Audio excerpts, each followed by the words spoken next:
Whether you're a new teacher who is still learning the ropes, or an experienced teacher who has formed a few bad habits over the years, it's important to recognize that nobody's perfect and there is always room for improvement.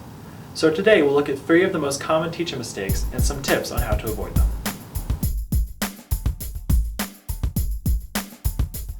Talking to the board. We've probably all done it. Giving instructions or explaining something with our back to the class while we write on the board.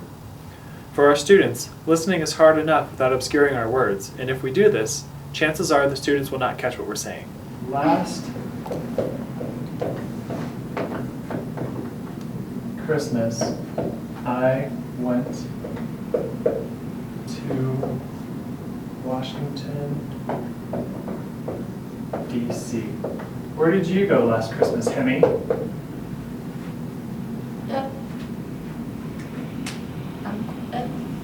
Pardon? Where did you go last Christmas?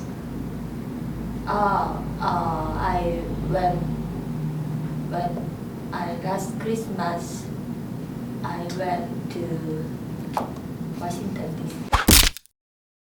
Instead, make a rule for yourself. Every time you talk to your students, you will face them and project your voice with slow, clear speech. If you have to write something on the board, do it before or after you give a verbal instruction or explanation. This might seem like it will take longer, but if you talk to the board, chances are you'll just be wasting time repeating what you say anyway. Why not get it right the first time?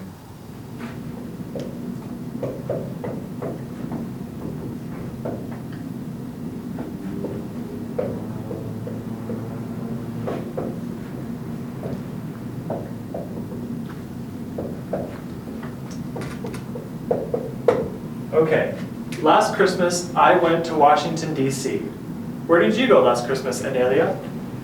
Last Christmas I stayed at home with my family. Good! Echoing. Often, teachers repeat every single answer students give. Why? Perhaps we feel a need to validate what they said or make sure the entire class heard the answer. This might seem like a good thing to do, but usually it accomplishes little more than increasing teacher talk time. FF, what did you do last weekend? I visited my friend. Okay, good. So you visited your friend. Yes. Good. Analia, what did you do last weekend? Last weekend I went to the mall. You went to the mall? So good. You went to the mall last weekend. Very good. Instead of repeating a student's response, just give positive reinforcement and move on.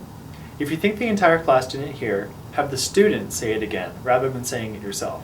After all, your students are the ones that need more practice speaking, not you. So, FF, what did you do last weekend? I visited my friend. Good. Okay, good. Analia, what did you do last weekend? Last weekend I went to mall. You went to mall? The mall. Good. Noriko, what did you do last weekend? I'm studying English Good. last Okay. weekend. Good. Interrupting students. When we talk to other native speakers, we often interrupt or complete each other's sentences. And this is fine in everyday conversation. But when we do this with our students while they're struggling through a sentence, it can discourage them from speaking and they lose a valuable opportunity to figure it out on their own. Noriko, what about this knife? This knife is sharpener. And Then this knife. And this knife. Good. And Hemi, what about this knife? This knife is duller Then than this knife. This knife. Good. And what about this desk, Miriam? This desk Is messier than this desk. Messier Than this desk. Good. Anelia, what about this knife? This knife is Duller than this knife. Than this. Good. Good job. So, Noriko, can you tell me about this desk? This desk Is neater than this Neater. desk. Good. Perhaps it's out of a fear of silence that we finish sentences for our students, but it's bad form and can even come across as rude in many cultures. Instead, embrace awkward silences and let students try to figure it out on their own. If they just can't do it, try to get another student to help them or give prompts to help them along rather than just finishing the sentence for them. So, Miriam, can you tell me about this knife?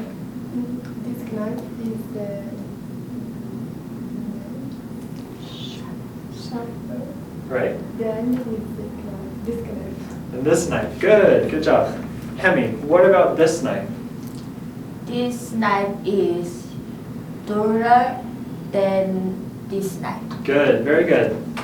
And Noriko, can you tell me about this person? This person is higher and then this person is a lawyer.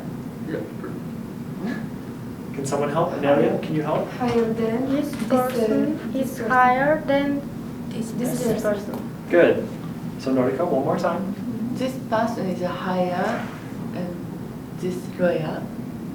Then this lawyer. This person. This person is a lawyer. Then. Higher than Higher. This person is a higher than This this person. Good, that's good. Okay. When we're on stage at the front of the class, it's difficult to be aware that we might be doing some of these things because we're so focused on getting through our lesson plan. So here's a useful tip. Make a video of one of your classes. When you watch it, you might be surprised at how many things you were doing you weren't aware of.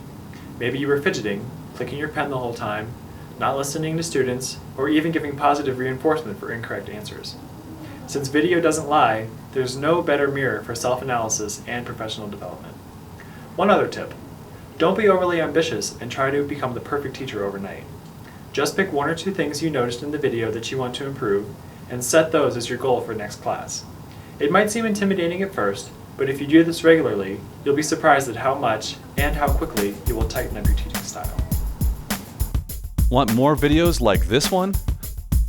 For over 100 how-to videos on teaching English as a foreign language, check us out at TEFLvideos.com.